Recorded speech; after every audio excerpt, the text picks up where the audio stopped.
Lad mig gjøre et lite video i morgen. Nei, hvordan sier man, jeg kauker iver, og det er ikke godt. Jeg kauker iver det sørste 3 videoene, og det sørste at han måtte simpelthen takke nye, det var simpelthen for negv.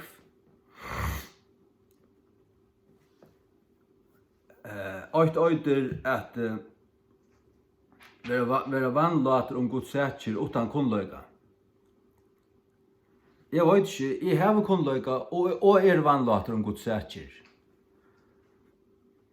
Så at jeg halder det selv at mer er det bare til at jeg har kunnløyga og brenner sånne kvirdu og har så mye vannlete, jeg har ganske fornøy vannlete, at tropløsjen er ganske tann at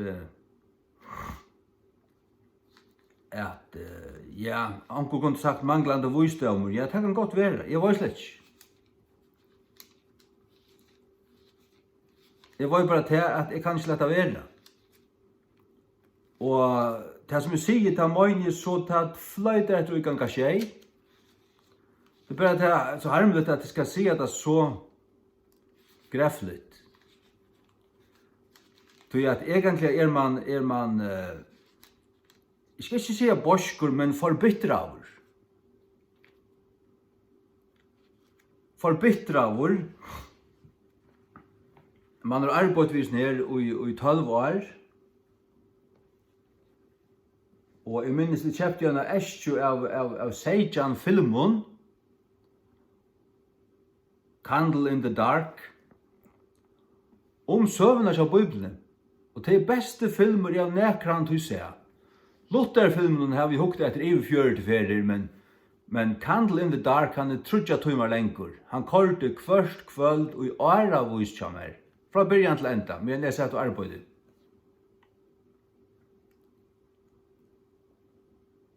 Bare for jeg halda meg køyrande.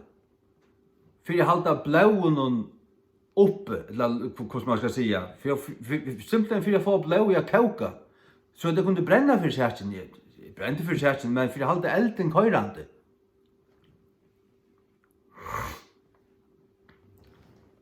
Så er det alltid til at nu har vi simpelthen fordummet med oss. Nu har vi tvorst og hva sier det nå om det?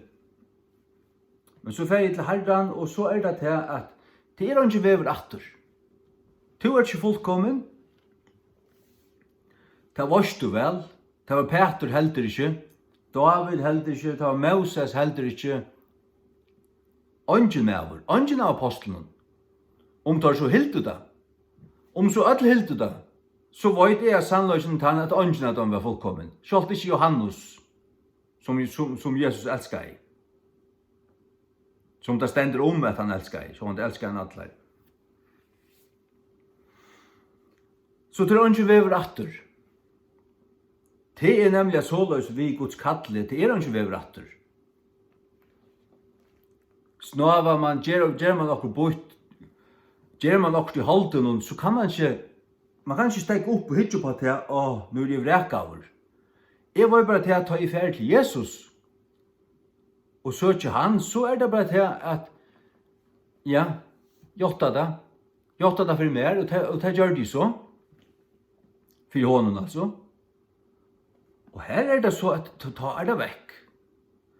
Ja, så er det til at de som ikke etter, de 120-30 falsen som ikke etter, de trofast, og hver det så er det, vet jeg ikke. Jeg tar det så fyrt høy med nøysene.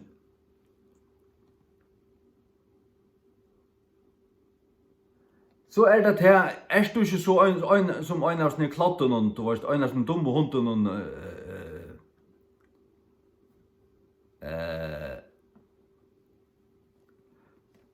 som fattla, og som gjøtta det, og som fattla atter, og som gjøtta det, og som fattla atter. Det kan godt være. Hva er du? Er du noe annet enn det?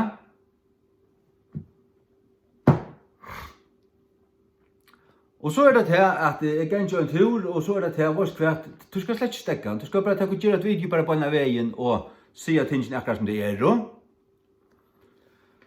Og så fer jeg til Jesus, og han gjør meg et år her, men Jesus sier vi han, fylg mer, og let deg deg og gjøre søgne deg.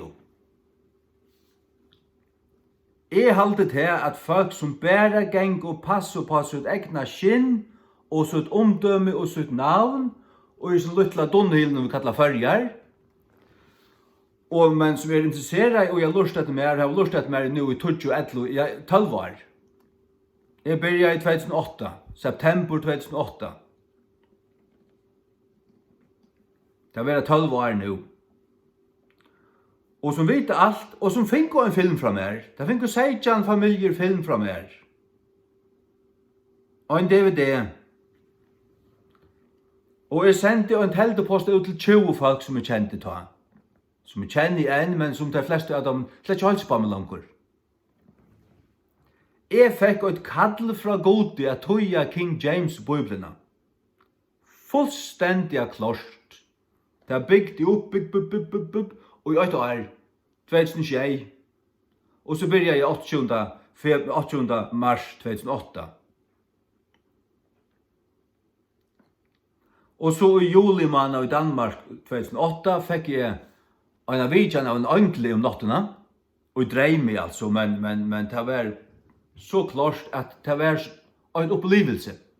Altså, en av de drømmene man vet, hette var en drøm fra Gode. Stod en angel ute i hæsen hjørnen og i kamerene som svev i. Staurer her, større enn mennesker. Krullet hår, høver, hagre enn ekkert med over jeg å se. Og han sier vi autoriterer rødt, Thou shalt translate the King James Bible, and your reward will be great. Du skal tøya King James Bibelna, og tøyn etla tikkara, løn skal være mykjel. Thou til øyntal, men så sier han your, til annakost tion etla tikkara. Til i pluralis hotte. Det vil si, jeg skulle tøya, men så skulle ære komme at rett, jeg hjelper meg, og tar skulle få løn og is ned. Og akkurat løn, vi som hadde vi til å gjøre, hun skulle være stør. Mikkel. Fylg mer og let deg og gjøre søgne deg. Jeg halte til at de som har bare, de som for, det kan godt være for myndarlig, og ditten og datten, men det bare, passa på, det er bare, sus, passa, finn ut plass, og kjenn ut plass, og geng under, sitt her, bare status quo. Status quo. Jeg har sett nok til å si at jeg, og vite at jeg, og tøyørsten sier at jeg, at Bibelen vi finner i 20. øld, jo ikke heilige Bibelen. Det jo Biblier, men hver kommer det fra? Hva det for Biblier? Vi har sett nok til å vite at det finnes tvær, og jeg vet at det finnes en som og det ikke bare at det var så nær, det iverlapp ikke, det jo tvær Biblier. Den alexandriska og den antiokiska byzantiska. Ikke bare byzantiska, men valdensiska. Og forskjellige ærer som stod under den gamla latinska, den gamla itala, Peshitta partvis, den syriska Peshitta, og nekvar ærer, valdensiska bibelen. Til en annen bibel, så det til alexandriska. Og så studerade Alexandria og tar sånn at det var en rådasupan av en ærarver. Det var ringasta sted for fastlærer som fanst. Verre enn Rom. Rom var rævligt. Men Antiochia, noe helt annet. Det var nalven i kristendommen utanfor Jerusalem. Det kom forfølging i Jerusalem, så flyttet av deg, og det var norrett og alle mulige steder. Her middelen til Antiochia. Det var her i Paulus og Silas, hadde seg sånne mistø. Og var her lunge og lærte og vela og folk, og fører så sånne trutjar ferier og kom atter til Antiochia og lærte her. Det vill säga Paulus har skriva och han har haft till en till ören här har han bott så och till en till ören här har ting till honom likant. Tog det huxande att när av fromhandleden har varit skrivet här och gått här och avskriva här. Här vill det miste. Och tar var sänder ut från Antiochia och gärningen av apostlarna 13. Här var 4 män samman, profeter och lärare och gärningen av apostlarna 13. Nu, ta var i kyrkene som var i Antiochio, avvisar profeter och fralärare, och så Barnabas och Simeon som var kallad av Niger, och Lucius fra Kyrene, och Mannaen, som har varit uppalder vid Herodes i fjärrungsförsta, och Saulus är alltså Paulus. Som tar tanto till Herrans, och fastavo, säg haljanten, at skilje mer Barnabas og Saulus til ta versk, at kvarjon I have kallat høyr. Og ta I du fasta og bie og lagt sånne hendur at høyr, send og tøyrt høyr av sted. Så tøyr av dem færre sted fra Antiochio. Og I 2006 kom jeg kjenne en breta som kallde rundt førjar som heter Clifford. Han kallde vi en dubbeldekkare, blavun dubbeldekkare busse. Og jeg har sett flere for å ta I bæ, jeg ser en blåan bil ved kvøyton tekste. Jeg sa det flere for å ta I bæ, men det var altså en personbiler. Ved kvøyton tekste, og vet du hva du skal fære at få der fullt av traktaten og fære rundt, og bra ut evangeliet så som du kanst. Anker kan man vittna, men anker det så når man fer vittnesbordet Jack Schwell, man møtte anker prat kom I gang, men så kan man ha fullt av nummer av traktaten, og I ødelen får en bøyde 100 traktater ut. Underviskare og I postkassar, og man ganger så en tur rundt om en høyla bygd. Inn I første busstoppet sted, og alle stedene så ut. Det har vi gjort vi alle følger flere for rundt. Det har vi altså. Men så sa jeg til han mannen nere I kajen her I Runavøk. En busser stod her. Jeg friste, jeg stegga I. Hva hetta? Jesus og sånt, alle veien rundt. Og så jeg måtte snakka med han mannen. Og vær så samme veien en tur I Hetlandet og en knappa vik eller hva det var. Vi vittna og pratika og for å vise Etlesheim og forskjellt annet. Og rundt om I Farjon, han kom flere for å ta, 2006, eller 6, 8, Nutjo, så at han tar for han vujer ut til Finlands og inn I Russland og stedene, men han så very atter her, og jeg vil alltid halse på han da jeg har møtt honom. Ikke alltid, men ofte. Men jeg oppdaget til at han med var slett ikke fullkommen. Under når pressa støvet, så kauker han iver. Og onkel annar ristefrødene her som en svekk. Jeg var ikke vi handa manna gjerra mer. Men jeg og min hjärsta, jeg sa, ja, at det her han onkel troblager I kjøtten. Hatt hans egne personer. Men han har givet seg, akkurat som han til Jesus. Og Jesus har sagt, vil du fære? Og han færen. Det mer enn hva man kan si om det deg jo. Så jeg sier bare som så vi med sjølvan, lett jeg si hva jeg vilja. Jeg har mer respekt for jeg som mannen enn for å ta imot ødelen samlen.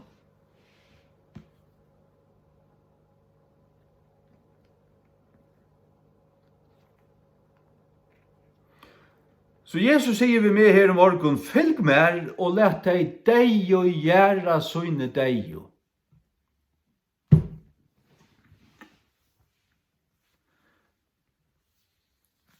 Hvis at han har finnet det kattle som jeg fikk, og at han har sett det som jeg ser, jeg kan ikke ut fra at jeg har hukket etter meg sin tur. Jeg har gjort det for en år siden 26 dagsens vers. Jeg har hukket etter meg. Det er bare 26. Men fær inn av kjvcompare.com. Du finner det også hvis du først inn av fkj.fo, overast oppe sørst du, eller i slideren som køyrer, sammanbering. Fær inn her og hikk etter, her en sæklig sammanbering av de greffligast og skjønligast og monen og i midtelen. King James, Dahl, Victor, og så førske King James. Her som monene jo farveier, her som du sørst hvert bryter fra og hvert lykka. Førske King James sånn at akkurat lykka som enska King James. Jeg har bare sett meg inn i enska King James og giv jo en føreska King James. Det er det som blir kallet over til. Thou shalt translate the King James Bible. Så det er det som jeg har gjort.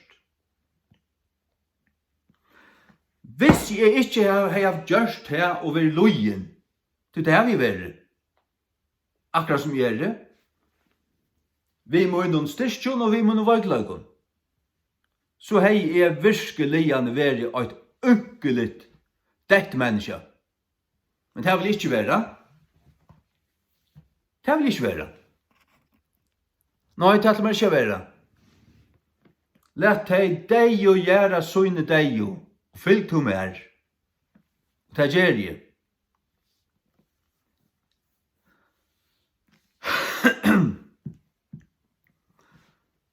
Trobladjen siden 1841 hagra kritiska tekstskolan. Det börjar i Tyskland, det börjar i 1800-talet i Tyskland, så det spratt fra rationalismen. Og så kom det inn i England og smittet i Church of England også. Det brøyte seg.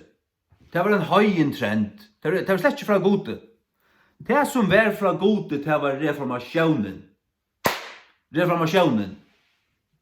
Og frametter, vetjingarna, det som stilla seg inn og det som god hei gjørst, og som bygde vojare. Så er Guds versk.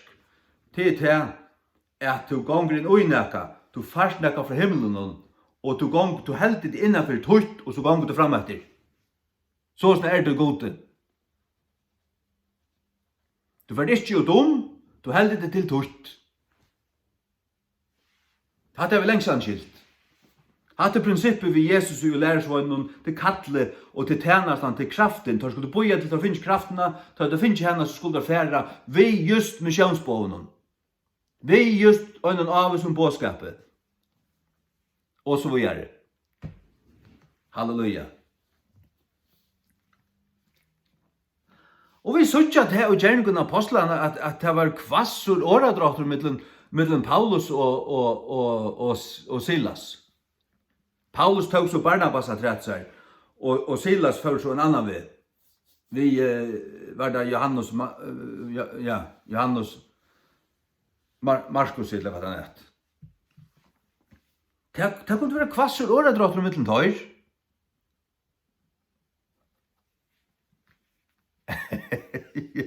Hoksa der til. Og Peter, han rattar sett, Paulus rattar sett Peter, men öll hørte i Galaterbrevet 2. Men öll hørte. For hans hyklarskap. Så det stendur med at öll hørte, så var det for at avdugan, for at han skulle skammast og ratta oppe på seg, og for henne ikke skulle smittast av det.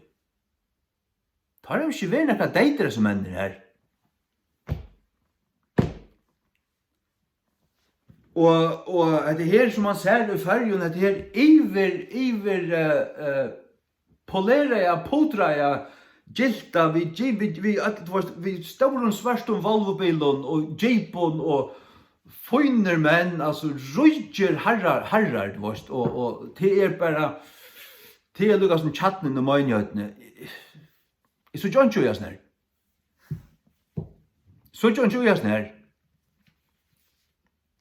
Altså, jeg så ikke det slett, jeg så ikke det, men altså, hva er dette for nekka? Hva er dette for nekka? Er det hatt det fyllt, ja? det här som det fylja? Ja, så man ju säga att jag vill säga något annat. Jag finner något annat att fylja. Fylg du mer, og lät deg gjøre sånne deg.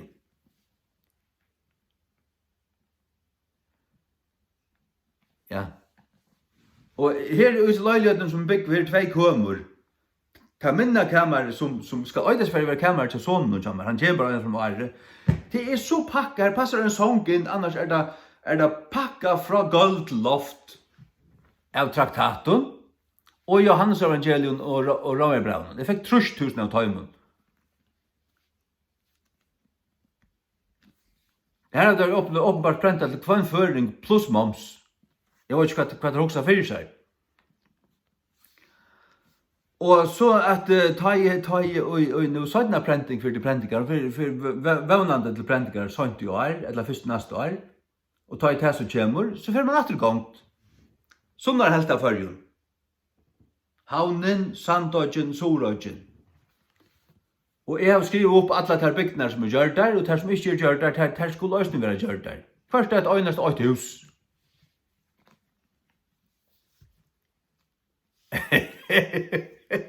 Deier? Er ikke deier?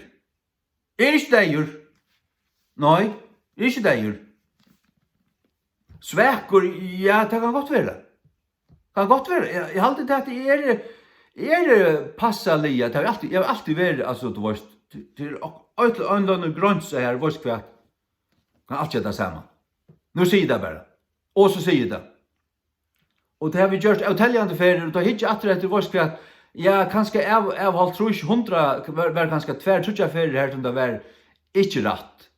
Men i 96% av ferien var det bare vårt kvart. Jeg enkelt ikke noe løtt. Det var så dundrande på sin plass. Og det skulle du bare få høre det. Og jeg håper det svøyer enn. Jeg håper det gjør enn utgang. Det er for mer som at ankerstedet er verre, som jeg har røst meg opp og brøl alt, bare bytt i halvtid av hele Larsen og sagt akkurat som det er, fra begynnelsen til enda. Da man så er vekk her fra 6-6 år, ganske 20 år, da man så øyne for kommer atter, kommer inn her, da ser man til, her er akkurat brøyt. Særlig at man bunde løslene, pastor og høyla skramble nyer, og skjeit etter dem, og sier tingene, akkurat som det er, opp i egen i av dem. Men at hørte, så ganga nokre år, så er vårt kvart. De kunne ikke hitje på det i 8-20 år. Nekva at de har ikke fyrirgivet det enn. Men du visste du har rett, du måtte bare si det, og du sier det så. Og nå har vi så årene gynnsi, men det har vi gjørst ut gagen. At det luttla skjeldet du gavst om her. At det luttla skjeldet du gavst om her. Det gjør det så gagn.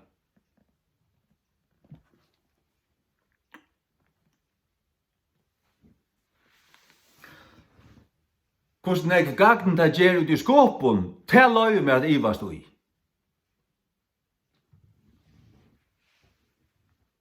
Det er et annet folkeslag.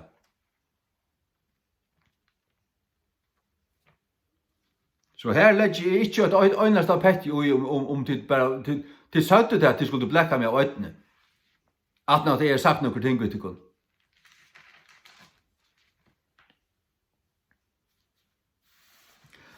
Lukka meg ikke. Men fylg to mer og let deg gjøre sånne deg. Jeg fylg ikke Jesus.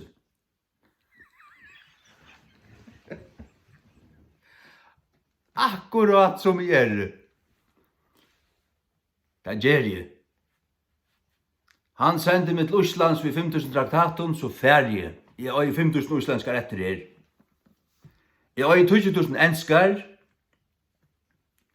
Og jeg vet at anker turer til Skottlands bojar mer. Og kanskje til Hetlands, jeg vet ikke når han har sikkert til Hetlands mor. Skal til Hetlands, så skal jeg inn til Skottlands, og sånn fra Aberdeen norr etter atter. Ja, så gjør jeg bare det. Hvis Herren sier Hetland, så fer jeg til Hetland. Så jeg drømte, for 2 veker siden, at jeg kom ved en flikkvare, så kom han nyer, Og så lente han, jeg visste, jeg kom til Bretlands. Han lente og en ækre, og græset var så høgt, det var kalten. Og at her flikkværavenken kvett og græs med vi kom til vøtlen, og så stekket jeg han. Og jeg var under i græset, det var så størst. Og jeg visste bare, hva stod bæt? Ækeren stegin til skorar. Ækeren stegin til skorar. Og jeg visste til her du var fyrr. Jeg var i Skottland, i Orsknøyden og Hetlandet. Her du var fyrr, og nå Herren sendt i atter her. Og så kom du bare gongt.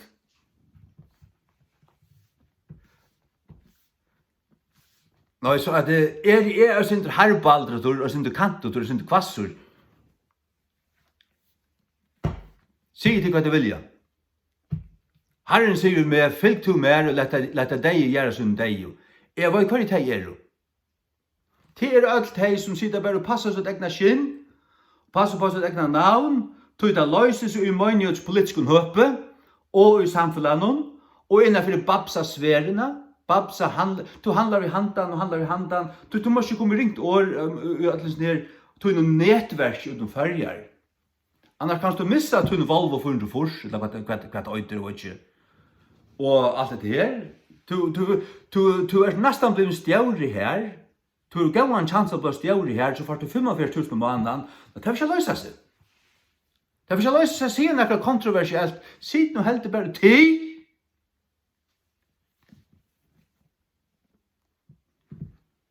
I've got your number. Jeg så ikke tog telefonnummer, så ikke akkurat hvor du erst. Stein hamrande deier. Det kan godt være at du omgang til i løyven og sier noe kontroversielt, omgang til du var bare tilsynelatende plett fruer. Altså. Og jeg sendte en tog koner her at sminken og podran, så vil han, altså, og lett han og en kvitan klattning, altså. Så er han som på, sett han over den høye stålen her, så kunne vi ta han som på alva. Han så finner, altså. Jeg tar ikke lov til atlas nær.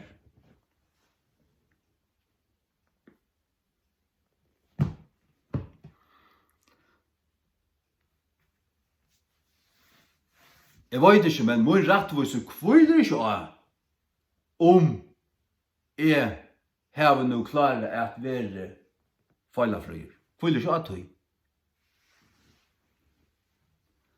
Min rettvise kviler av Jesu Kristi fullgjørda verset. Og til heldur. Til heldur.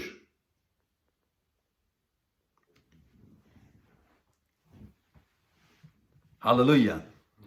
Så kan det godt være at jeg tar ikke under vi tog, at i møgnjøts høpe, en møgnjøt her, og hun skal skipa seg, hver ekna har vært hatt og hatt, så skal det være en som ikke er ditten og datten, ikke er en slåare og ditten og datten.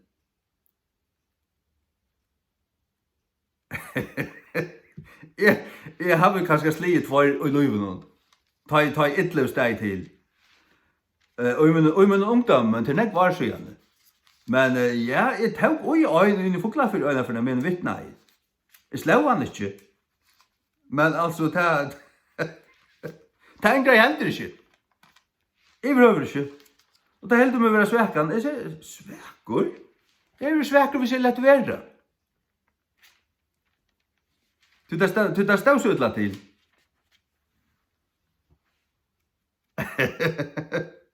Ja.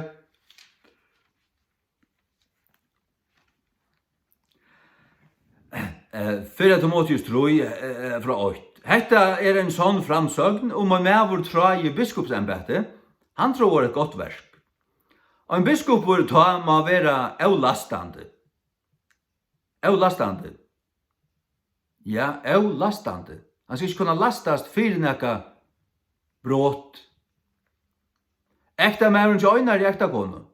Det er mest ikke til at han skal bare være gift øynar for løyvnen. Men til at han skal være en slik mævren som heldur seg til øynar kone, og til at han konen som han hever nu. Er det koner for han er från og her finnes her ærer, så er han frøylig gifta seg oppater. Og så er det her ikke Eller at han, ikke kona hans her, men han kona som han nu hever.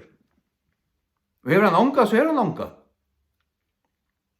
Arvetjen driveligur, av gauen abbore, givin til gestablutnis, skikka ora fralæra.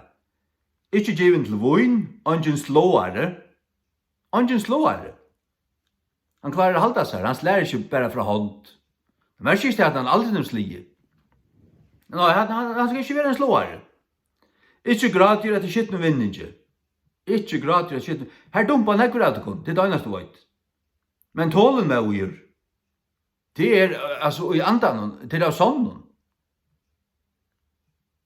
Ikke et klanders vatte, ikke agindar samur.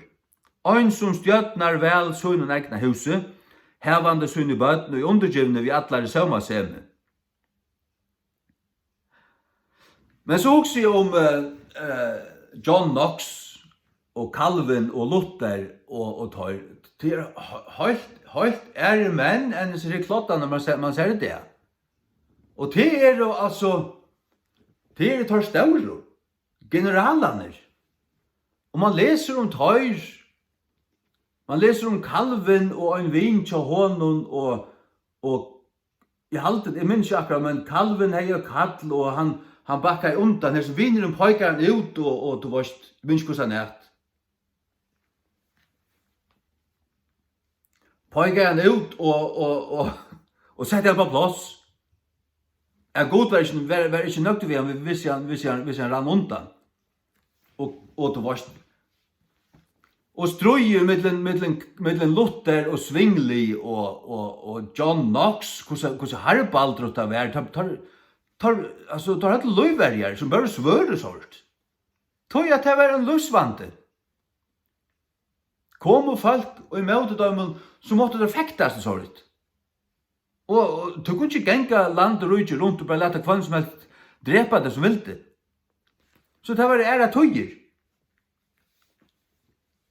Men av tøyer tar gink undan og lukka som gink undan og rutta og slå av veien og jøgnum kongo. Og jøgnum kongo. At du varst. Det var ingen gong til løy, alt var bare ivevakse vi Patrik og liggende, men så følte en maver her, en harbaldet og maver, og rutta i slåa i løy, og så gink og hine hampelig, at han var, det varst. Ja. Kom du tid, kom du. Og så følte det at så smøytjen og pådra mala av seg og tøk sæl og alt det her, følte det. Nekva ringar av håndene og alt ditten datten.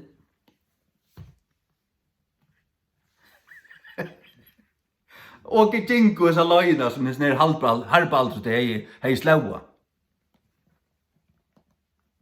Ja, jeg vet ikke, jeg sutt alt. Jeg sutt alt hva det hele og jeg sutt tøyr. Tøy har vi, det følt jeg, og i andan at det skulle gjøre. Alle tar mennar som jeg ser, og som jeg skulle hava fyrir meg og i min hoa. Gjør en større plakat ved dem. Sett og tar navn, når det føtter, når det døy, og tar bibel under. Så det plakaten som jeg vil hengande her, og pjever her. Og når hinn her nu 6 år.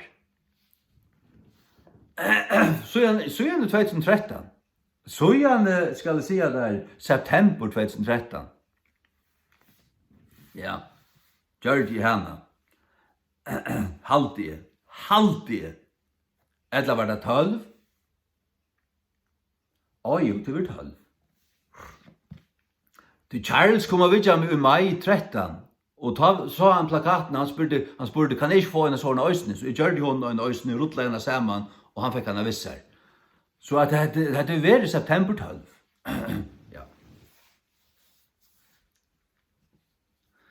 Nå er så at jeg kan leve ved tøy.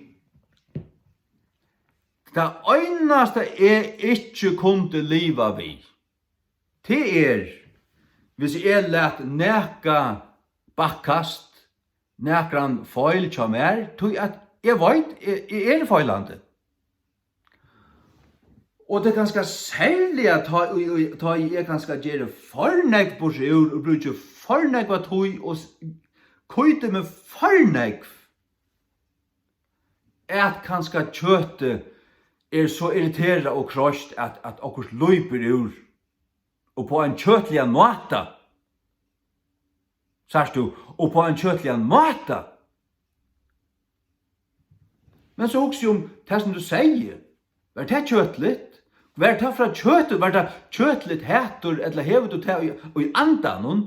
Tror du i andan at Alexandriska Bibler egentlig Satans avvirskeier, Satans inspirerer, ikke totalt, men avvirskeier Satan. Det ikke Guds Bibel i Alexandria, og Jøgne Vatikanen, og Jøgne Vestkott og Horst, og fremetter. Det ikke Guds Bibel. Guds Bibel, hon kom til kjøntar, hon kom opp til Iveborger. Fra 1516, og så Luthersa tøying, Tyndale, og så Robert Stefanus, og Theodor Beza, og så King James. Og så alla tar tøyingarna som kom fra tøy. Franska, spanska, polska, isländska, alla dessa reformations, alla land i Europa finko, tar åt Bibeln. Det første Guds ord som kom ut av føreskon, det var Skrøders Matteus evangelium. Det rette teksteren kan fullstendig sammanberast vid føreskon King James. Men Victor og Dahl tar og Alexandrisker. Og det ikke en signa bibel. Nei, det et pervertera Satans lort.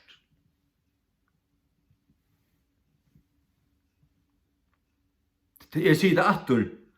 Allar alexandriskar bibler, øysene om det halvblandager, det ganske innehalda nok og sier der sannlag om her fullt av grumse og lign og sande og skytte inni. Det ikke Guds soldaja røyna år. Det ikke Guds røyna år. Guds røyna år i King James Bibelen.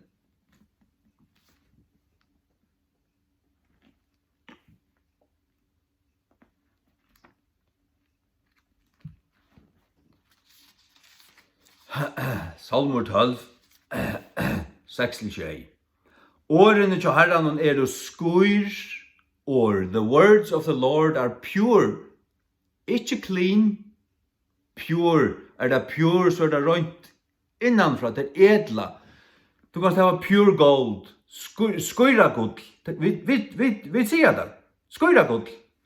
Det skurst, så det vært gjøkken elden til røynt. Skitteren brattur ur du varst, ur tjattnene. Ikke bare det som det ser ut til å være, men det som det ur tjattnene. Skøyrår, som silver røynt i en brasloovne. En brasloovne, det en ovne som du breier metaller og malm. Og så kommer silver eller gull ur.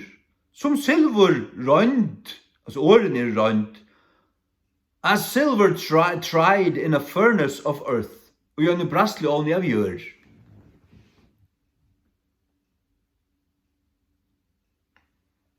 Skurgaie skjeiferer. Det som Guds ord sier om seg selv. Vi vet ikke hva Guds ord er for vær. Vi vet bare det som vi har nå. Og hva Guds ord sier om seg selv. Og så løyder vi da at det som Gud har givet oss, at det det. Jeg vil ha vysende litt preg. Jeg så slett tryggvande. Så løyder det vysende. Jeg vil ikke ha noe vysende litt preg om noe som helst. Men jeg vil forklare det her og på en bibelsk måte. Og på en retta måte. Og den vittnesborden Bibelen ber om Alexandrio, øysene første for Alexandria nevnt. Det ringt. Ringvittnesbord. Alt ringt om Alexandrio, og alt ringt om Egyptaland. Alt. til traldomshus. Og Gud kallar folk sånt og sån ut ur Egyptalande. Kom ut igjen. Så leser du om Antiochio, til her som akkurat skrifter gengat, som King James Bibelen gang gratter til. Ikke endelig Konstantinopel, som Byzantium, men Antiochia. Lest om Antiochia, så det bare godt. Det her kristendommen byrjar utanfor Jerusalem. Så vi byrjar fra Jerusalem, men vi var først kallet i kristen i Antiochia. Først, Gjerninger Apostlene 11:26. Først kallet i kristen i Antiochia. Og det var høvestøyen. Paulus kom atter til, og sendte ut fra, og kom atter til. Og lærte, og bygde en kyrkju. Det var her som han hadde sitt senter. Ikke Rom, ikke Jerusalem. Og spårast okkara Bibel hver atter til Antiochia. Halleluja. Her de tås av søyrist. Ikke grikst en gang, så de hadde doa grikst. Og kanskje, man vet ikke hva, altså, ja, jeg vet ikke. Man stender vid trygg. Fylg to mer og lett deg og gjøre som deg. Fylg mer, sier Jesus altså. Fylg to honom. Jeg er til meg fylg honom. Og jeg anser hvert hendur. Jeg anser hvert hva jeg kommer å si eller gjøre, jeg anser hvert vil rønt, altså i møte med av alle satans kreften, eller mennesken, jeg anser hvert, så har vi et her sånn i mer, vårt hvert, gakk vågjere, og gakk vågjere. Rett det rette? Jeg vet at jeg hadde det rette.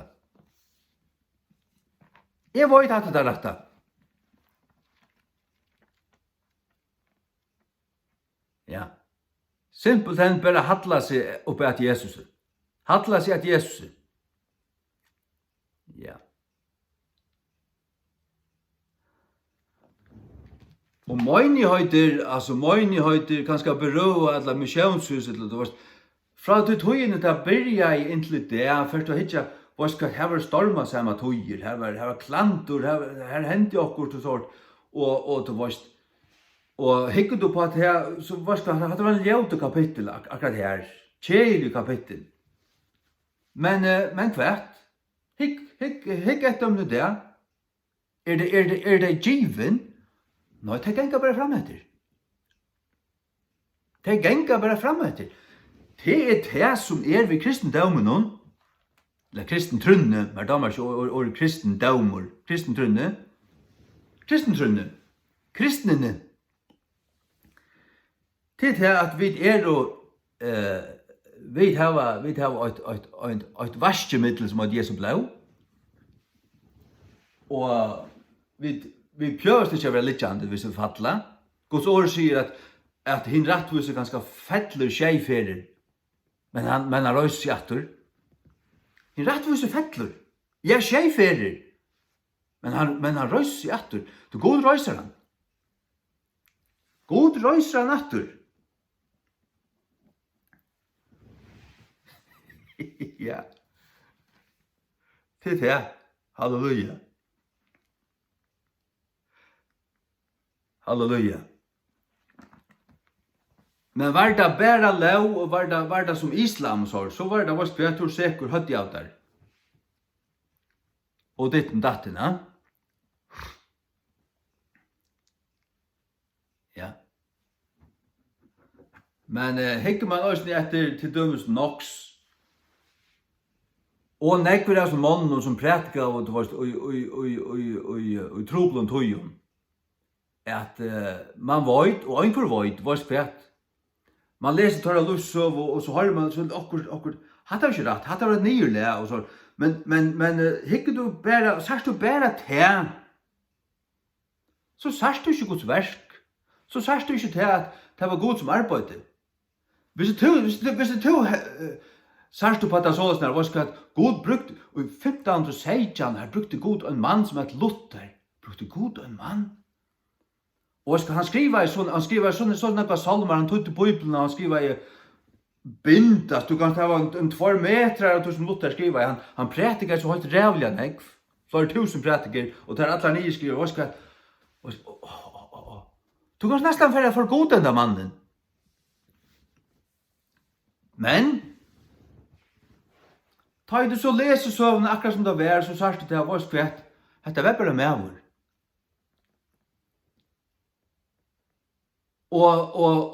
Men det fyrir at du skal sutja til at du skal ikke ha egin av mannen. Du skal sutja at det er med vår som god til i norske, og gjørs nekka vi, og giver nekka. Og egentlig øy du alt tog at hitja på god. Sjalt Moses, hesson godelig meveren, godsøttande fraume meveren som god tog seg vi anlitt til anlitt som slapp inn ut av aller høyde. Han satt under sattmalørsen her, og god snakka vi han fra i middelen cherubimmanar. Kom inn, og Moses hørte, så kom han, herre, du kattla i meg, og så snakka vi han. Men han var avlugen øyna fyr, og fyrt her slapp han ikke geng inn i Kanans land. Ja. Ja.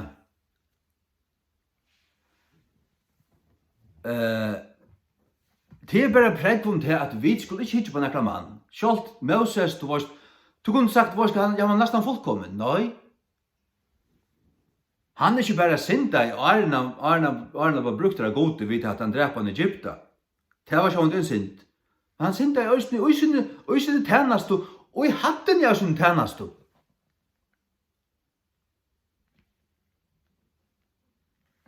Allukka av vreka vidt Moses. Og ta i hans tøyme koma dodja, så sier Herren, fær nian og ta fjallet. Og han fær, og ikke veit om gravhus i hans herre.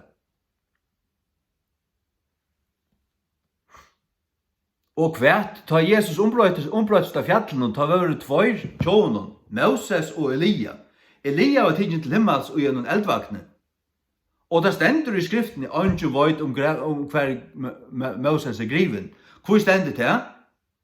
Jo, det hintar til er god taukan. Han sier lika.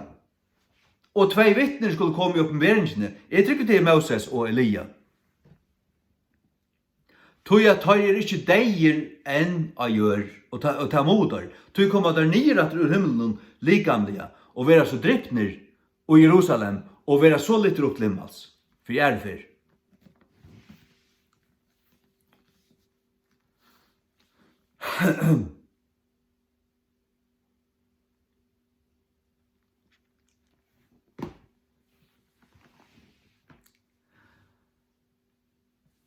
Og i munnen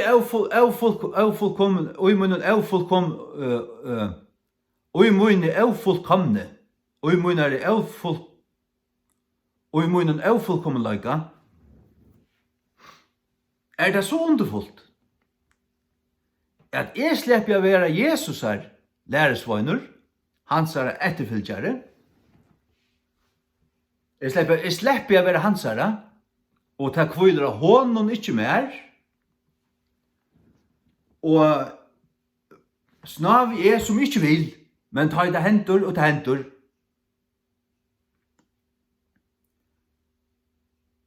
Det er ikke det man atler det, men det viser seg at det ganger en tog så hender akkurat hender altså av til. Og selv om man ikke vil det, selv om man gjør alt for at det ikke skal hende, så hender det. Og ikke tog på at du dekner lov, eller ikke kvart verst. Anker Potrar Baptister Klaksvik. Eller i havn. Potraver. Altså det tog lukta vel. Og det tygnar litt menneska. Det kunne være borgerstjæver næst før. Eller ikke skjøtta. Og da burde gjørst der en godstål. En godstål her. Og da burde sitte ved sinne talarstålen alltid, som man ser det gjør i Amerika. Det eldste sier det er godt nok rett. At äldsta røy sitter rundt pastoren. Men ikke godfælde. Men det gjør prosperity pimpaner i Amerika.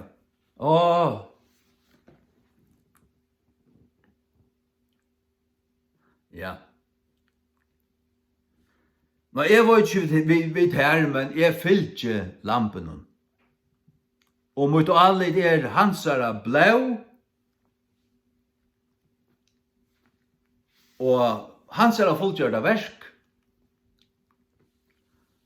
og han min frelsare, ikke min egne. Han min herre, ikke min egne. Og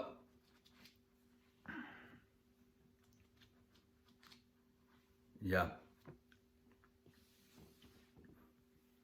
Jeremia 23, 36. Jeremia 23, 36. Og bere herran skulle nevna oi møyra, til at kvarsmanns år skal være bere hans, til at tid hava spilt årene tjøynen livande gode, tja herra herligane gode varon. Babsan i det øyelige, tar dama vel vost at sånn her Trøndheim og at av bibelfellet altså. Da er ferdig så lengt, har de spilt Nye Testamentet, tøyre har spilt Nye Testamentet. Nei. Sjalt Viktor gav tekkun og spilt Nye Testamentet. Og det har de aldri vilja innse, men det er sannløgjen. Og det merker ikke til at Viktor var korruptor. Legg merke til, jeg sier ikke det. Jeg har omgang sagt det, at han var en lort ende, en djevel. Nei. Jeg sier til at i fyrst og alt funnest gnostikere nere i Egyptalandet som korrupterer og handrit. Og da Konstantin kom til, i 311 og 313, da skulle han gjøre tempelene til kyrkjer, og han fikk Eusebius fra Caesarea at gjøre seg halvtrus bøyblier. Og han fikk sunne handrit fra Egyptalandet. Så alle disse bøyblene som Konstantin, første paven, og søste kaisaren, gjør det, der hadde korruptar bøyblier, skriver av djauraskin, tog i tess vel varvått. Men utanfyrir, og i Alpunen, og i Frankarøyge, forskjellige stedene i Tysklandet, og en øyne som heter Iona, og i Bretlandet, her gømte der seg, og skriva, og gømte sånne bøyblier, gømte sånne handrit, valdensarner, hugonottarner, og alle bølgar, og når i Balkan, helt æstur til India, funnus kristen, som hadde en bøybel, og som alle stedene her som de fjøro, så sørst du til den samme bøybelen. Men katolska kyrkjan, hon har jo en æra, som hon fikk fra Egyptalandet. Tøy katolska kyrkjan egyptisk, hon babylonisk, hon ikke kyrkja Jesu Kristus. Så Viktor Danielsen og Jakob Dahl og Viter og Stakkalin, sikkert føyner menn, men starr blinder. Blinder av tøyarandan som tar vær, men god og sunne nøye og miskunn hever åpna egene av flere falkon nu i sørste tøy, og at det gonger fram ein exodus ut ur korrupte kyrkjennom, som i det ikke bare katolska kyrkja, men òsne, atlar kyrkjer, atlar mainstream etablerade kyrkjer, atlar. Mer eller minne. Her som det er ikke atlar spiltar, men organisatorisk, iverordna, så det mer eller minne alt, òsne baptistene i Amerika.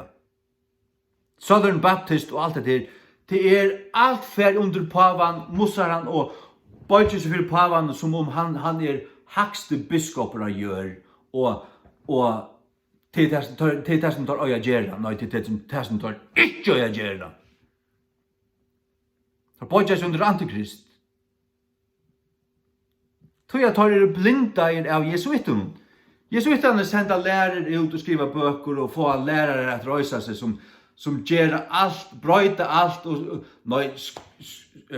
sköter kyrkan och till framtidligt. Antikrist, framtidligt. Ätla det långt hänt, inte nu. Egentligen det så vi profetien att de allra flesta profetierna gick ut i ögonen eller en form långt att det skriva i. Ikke öll, men negv. Og så negv av dem nu ruttla fram etter. Du sars deg alt i øyndløren form i alla tøyina. Men så vekser det, og det kulminerar inntil det fær sutt endalige oppfytling. Det så snart. Jeg vet at det her.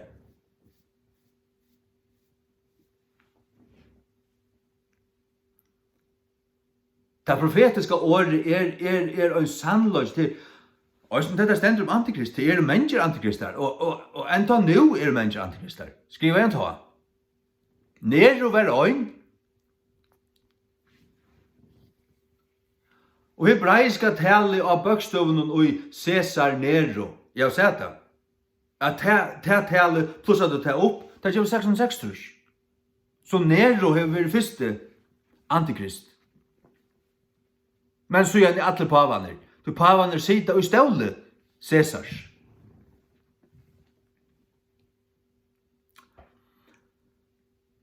Ja. Vet ikke som tar mengo som spittla Guds ord. Ikke talinger om. Jeg var bare til at jeg råkner Guds ord mer enn med sjálvan. Jeg har litt til opp om meg sjálvan. Jeg livet. Hvor er det livande? Hva at livet er fire?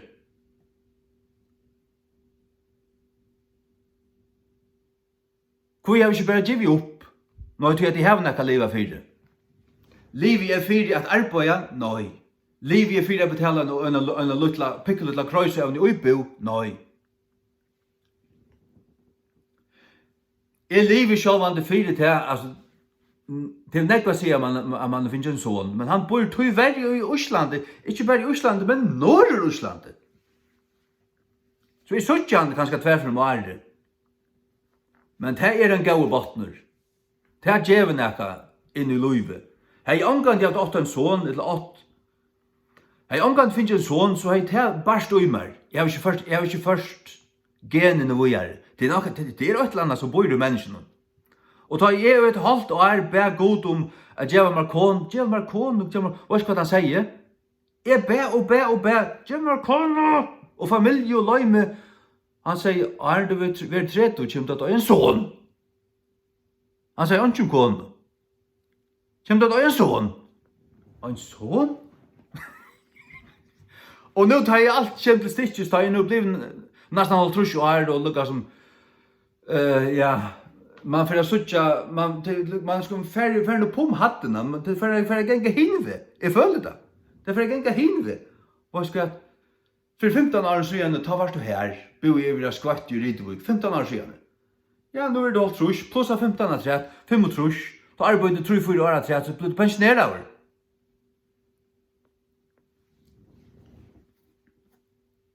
Så god gammel en son, ja. Men hvis vi tenker sammen om det som er livet 4, 100%. Guds år. Kattel som er vekk. Det er det som er ferdig tull opp for hver morgen.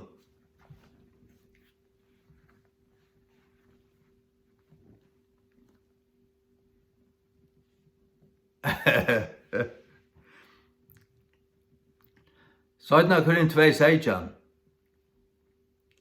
Det at vi er ikke som mennesker som spidla Guds år. Bibelfellege, det er spilt. Jeg sier Bibelfellege, Bibelfellege føreska, det er spilt for 3 for seg det.